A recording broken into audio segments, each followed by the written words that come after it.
Сәлеметсіздер ме, құрметті көрермендер? Бүгін мен батон нанды қалай пісіріп көрсетемін сіздерге. Екі кеседей жылы сүт аламын.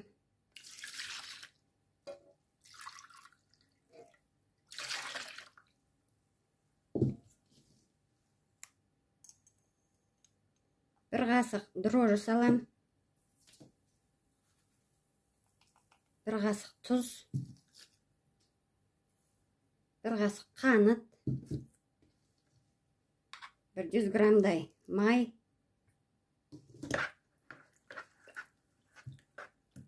Осында жарты стакан, 200 миллилитрлік стаканмен манный крупа.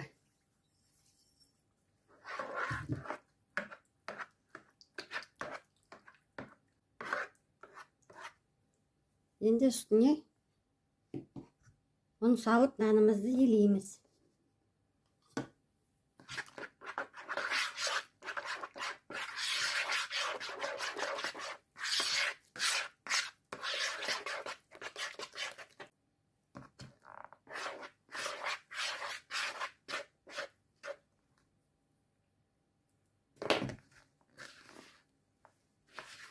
Нанымызды қатты жұмсақ қылмай, қатты қылмай, кішкене орташа қылып елеп аламыз. Үстіне ұнымызды салып отырып, көз мөлшерімен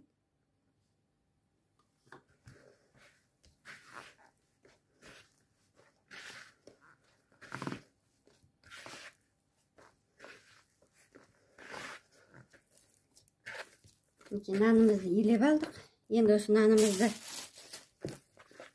салафанға салып, 1 сағаттай ашу керек нанымыз.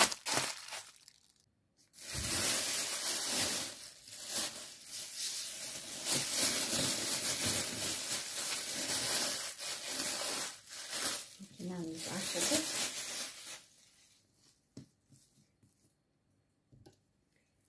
Осылай екіге бөліп аламыз.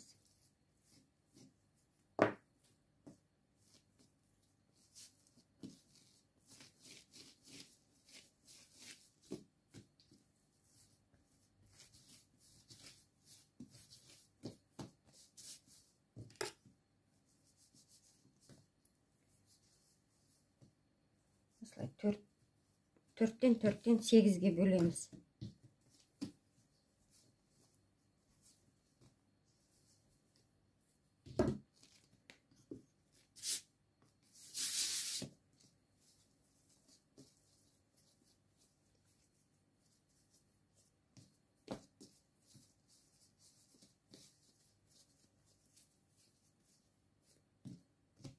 Барлығын осылай домалақтап аламыз. Қазір жайғанымызға ыңғайлы болады. Кішкене ұн сеуіп, осы нанымызды кішкене жайып аламыз. Кішілеу алып.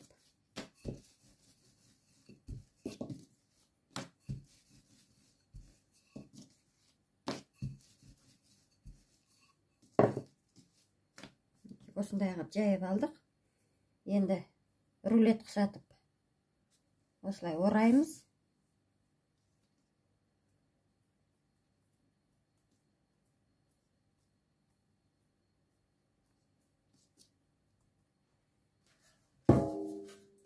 Астына пергамент болсын, фольга болсын төсеп, осылай сала береміз шетінен.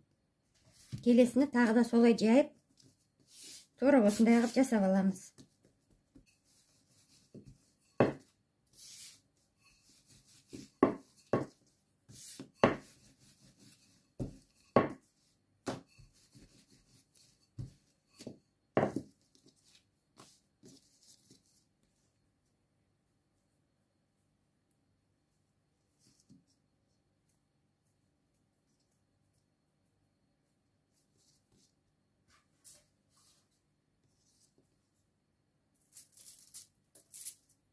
Барлық нанымызды осылай жайып аламыз.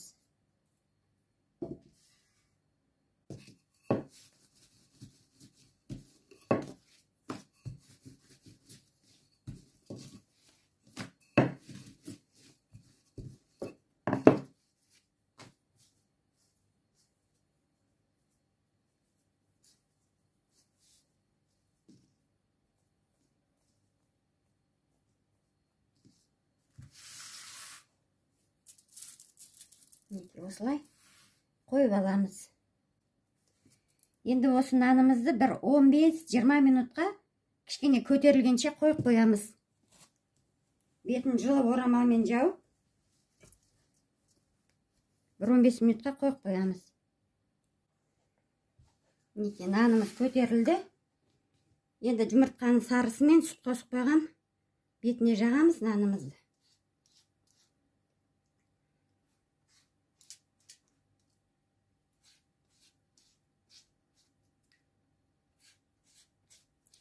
Духовкамызды 200 градусқа қойып қойдық. Бір 20 минутқа нанымызды пісіріп аламыз. Құрметті көрермендер, нанымыз дайын болды. 20 минутта пісіп шықты духовкада. Құрметті көрермендер, менің салған видеоларым ұнап жатса, тіркеліп кетіңіздер, лайк басып, комментарий жазып, жаңадан ашылып жатқан канал. Нанымызды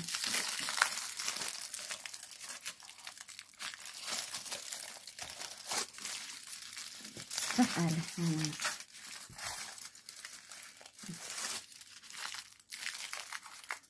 Olsa керемет oldu.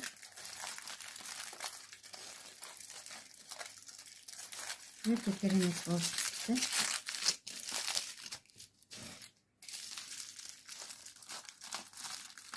Осылай менің рецептім бойынша дайындаңыздар.